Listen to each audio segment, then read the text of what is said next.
What if one of the most powerful anti-inflammatory tools you could use was already sitting in your kitchen and most people are using it completely wrong? For 7 days, I took 3 tablespoons of high-quality olive oil a day with meals. By day 3, something shifted. Here's exactly what happened and the science behind it.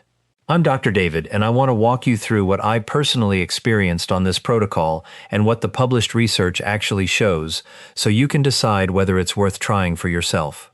Most people treat olive oil as a salad topping or a cooking fat used occasionally in small amounts. But high polyphenol extra virgin olive oil behaves more like a functional food than a simple condiment. The key compound is called oleocanthal. It's a polyphenol that was identified by Dr. Gary Beauchamp and his team at the Monell Chemical Senses Center in Philadelphia, and the work was published in Nature in 2005. Oleocanthal inhibits the same COX-1 and COX-2 enzymes that ibuprofen acts on, a genuine, well-documented anti-inflammatory mechanism that was confirmed again in a 2014 review that showed oleocanthal actually blocks these enzymes more strongly than ibuprofen at equimolar doses. It makes that peppery sting or that bite at the back of your throat from a high-quality olive oil.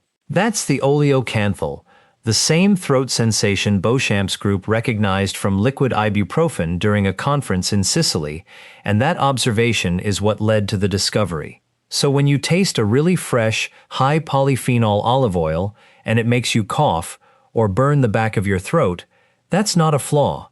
That's the medicine. Here's an important distinction though. This anti-inflammatory action comes without the gut lining damage and other risks associated with regular non-steroidal anti-inflammatory drug use, but it's a food-level effect, not a drug-level dose. So let's talk about what the large human trials actually show. The Predimed trial, one of the largest Mediterranean diet trials ever run, close to 7,500 participants in Spain, recruited between 7,447 high-risk men and women aged 55 to 80 and randomized them to one of 3 diets. The first group followed a Mediterranean diet, supplemented with extra virgin olive oil. The second group followed the same Mediterranean diet, but with mixed nuts instead of the olive oil. The third group was a low-fat control diet. Despite being higher in fat, the olive oil group didn't gain weight or waist size compared to the low-fat group, and they showed slightly more favorable body weight changes over 5 years of follow-up. This challenges the assumption that eating more fat automatically makes you gain fat, but it's about favorable comparison to a low-fat diet over years, not dramatic fat loss. Now, the original 2018 Predimed publication was retracted and republished with corrected statistics in the New England Journal of Medicine because of randomization protocol issues at some of the satellite sites.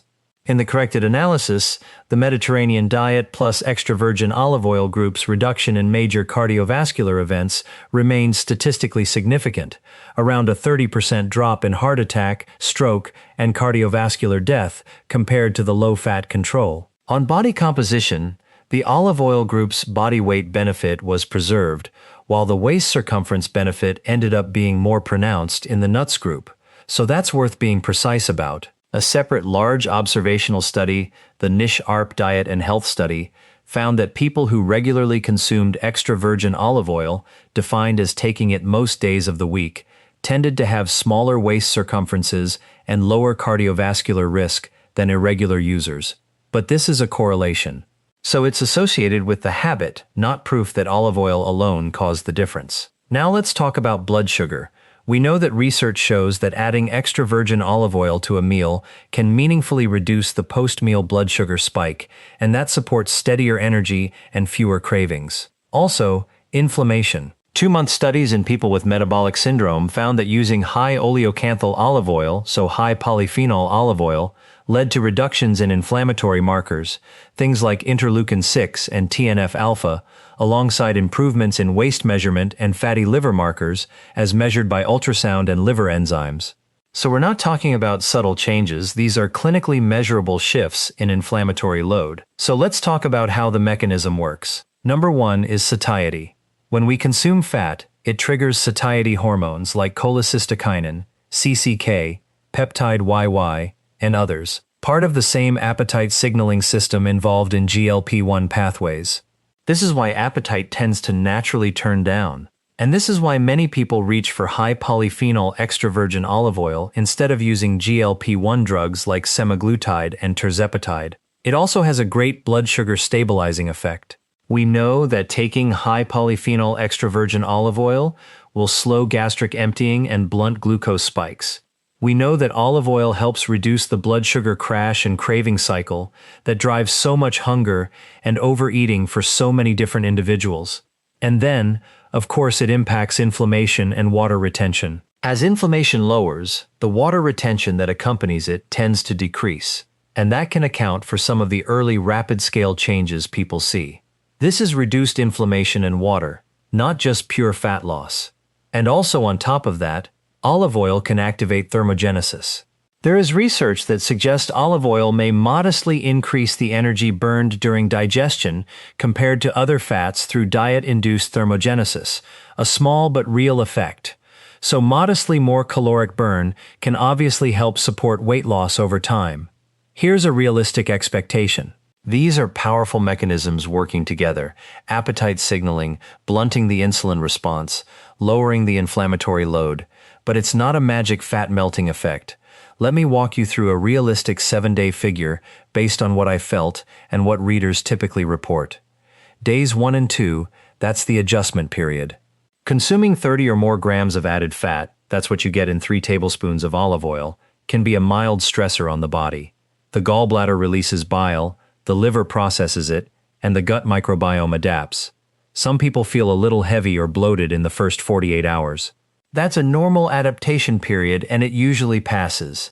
Day 3 is the turn. For many people, this is when the adjustment passes and the benefits start to surface. You have steadier morning energy, reduced hunger, and noticeably fewer cravings as blood sugar stabilizes.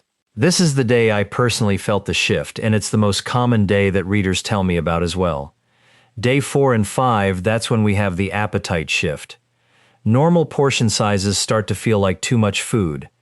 Eating slows naturally without conscious restriction. Some people notice less joint stiffness, particularly in the hands and knees, as the anti-inflammatory effect builds. Day 6 and 7, that's when you get a steady state. You get great energy after meals, and that stays stable, including after higher carb meals. The afternoon slump tends to fade. Sleep quality may improve, plausibly linked to lower inflammation and lower cortisol, though this is less firmly established by direct study, so I'm flagging that as a hypothesis rather than a proven fact. The typical realistic result over a week is a few pounds down. A meaningful portion of that is reduced inflammation and water retention like we talked about earlier. So, it's not all fat, but some of it is. You have reduced appetite, steadier energy, and less joint stiffness. That's the realistic shape of the 7-day experience, not a Hollywood transformation. Now let's talk about how to do it right. We know that spacing is everything. Split the daily amount across the day with your meals. While some influencers tell you to take it away from meals, I find this doesn't work as well. I always recommend using it with meals because you'll already have the key enzymes and bile being processed that you need to metabolize the olive oil and get the benefits. But instead of just stacking the olive oil onto a large meal, use it as a replacement for something in the meal.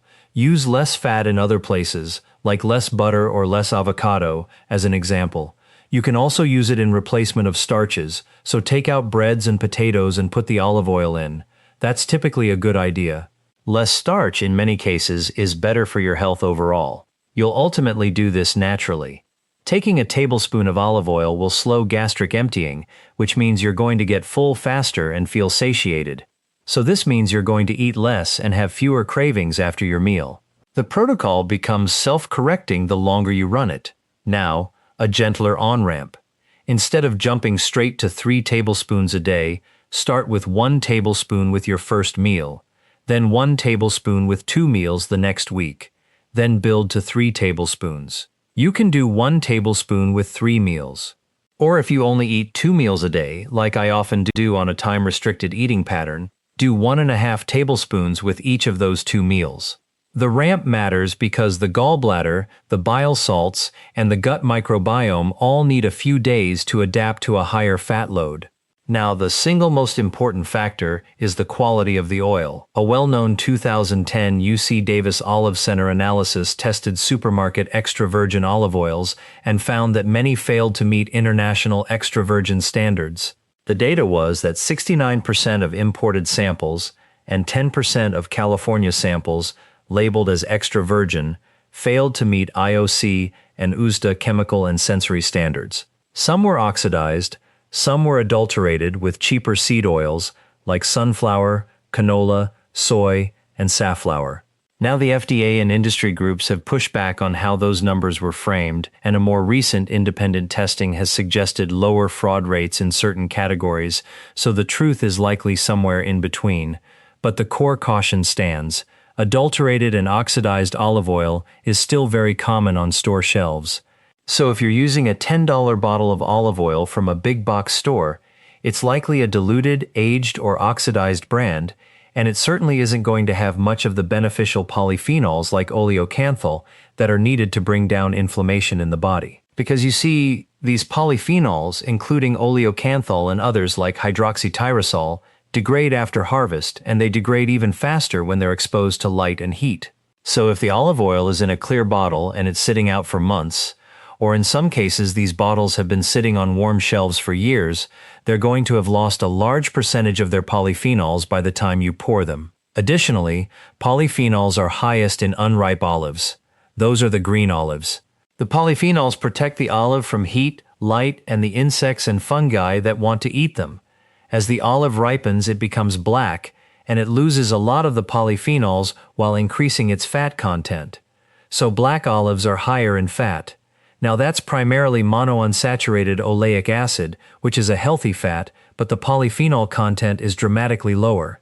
Most large olive oil producers use black olives because they can press a lot more oil from them. It makes financial sense.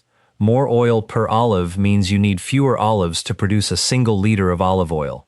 So most commercial olive oils already start with a lower polyphenol count because they're using fully ripened black olives. Then add in the time from the press, the exposure to light and heat in cargo containers and on retail shelves, and you can see why most olive oils on the market end up quite low in polyphenols, and they're just not going to deliver the anti-inflammatory impact that the research is based on. The simple at-home test. A real high polyphenol olive oil that has a lot of oleocanthal should sting the back of your throat. It's going to taste peppery, and it may even make you cough. If it goes down completely smooth, it's likely low in the polyphenols responsible for the benefits. This is the same observation that led Beauchamp to the discovery. So if you've ever had an olive oil that burned your throat and you thought it was a defect, you were actually tasting the medicine. Now, without the right oil, fresh, high polyphenol, properly stored, even a perfect protocol is not going to deliver these results. So, as Dr. David, I want to share what I personally used and trusted on my own 7-day 21 tablespoon and longer journeys. My recommended olive oil is fresh pressed olive oil. It's the most flavorful artisan olive oil I've ever found. It comes from award-winning artisan farms with harvest fresh taste delivered to your table. It's independently lab certified to be 100% extra virgin olive oil, so you can trust the quality and the polyphenol content. My family swears by it. We use it daily on salads and meals, and the kids love it, and I'm sure your family will too. And they have a special offer. You can get a $49 bottle of fresh pressed olive oil for just $1 to help with shipping. So check out the link in the description box below for that. Some other good brands include Cured, Prunetti, Frantoio, Bighorn, and Zahara. But do your research and get the highest quality brand you can find. Remember not to think of it as just normal olive oil, but instead as a natural medicine with powerful health benefits. I used the fresh pressed olive oil when I did my 21 tablespoon journey, and it is the best. That's what I recommend. It's my highest recommendation, but again, there are a lot of other good ones out there, so do your research and look for harvest date, dark glass, and a real peppery sting. Now let's get into your questions. What if I struggle to digest high amounts of fat? Can I still do this? The answer is yes, but it has to be nuanced. As Dr. David, I want to give you a clear starting point. If you feel sluggish and bloated with higher amounts of fat, start small, half a teaspoon with each meal, and eat lower fat foods. You can choose 90-10 or 95-5 grass-fed and finished beef, so it's lower in fat. You can also do wild-caught seafood and pasture-raised chicken, so lower fat protein sources to start. Don't add in extra fat other than a half teaspoon of olive oil with the meal.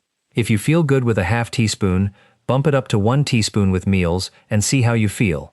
You can find a good comfort spot from there. Additionally, taking digestive support like ox bile, taurine, choline, and TUDCA can help with fat digestion and bile flow, especially if you've had your gallbladder removed or you're transitioning from a very low-fat diet. Now, the next question. I've had a bad reaction to olive oil in the past. Should I still try this? The answer is nuanced again, because the key is to understand if it was truly the olive oil or if the olive oil was contaminated or oxidized. So, get a high-quality fresh-pressed olive oil and start with a small dosage like a half teaspoon, then see how you feel. If you don't feel well, then don't force this protocol. You can also try something like MCT oil, which doesn't have the polyphenols, so it doesn't reduce inflammation as well, but it does elevate ketones in your bloodstream, and it can be really helpful for satiety, for fat loss, and for brain health. So MCT oil would be something else that you could try if extra virgin olive oil doesn't sit well with you for any reason. Now, the last question. If I follow this protocol, can it replace other supplements I'm taking? The answer is yes. In many cases, it can. I always say olive oil is a natural medicine. It's a powerful anti-inflammatory food, and so it can definitely replace supplements, particularly ones that are used to lower inflammation, things like turmeric, systemic enzymes like serrapeptase and nattokinase, boswellia, and NAC, N-acetylcysteine. It can replace some of those, and in many cases, as your inflammation comes down over weeks, you won't need these supplements. You can still take them if you like. I do, especially during periods of higher training stress. But it's great to be in a place where supplements are more optional than necessary because you're already in a very healthy physiological state, and that's a much better long-term place to live. So try this olive oil protocol and let us know what you experience. 7 days isn't long, but it's enough to feel the difference the right olive oil can make. Steadier energy, fewer cravings, less stiffness, and a body that's a little less inflamed than when you started.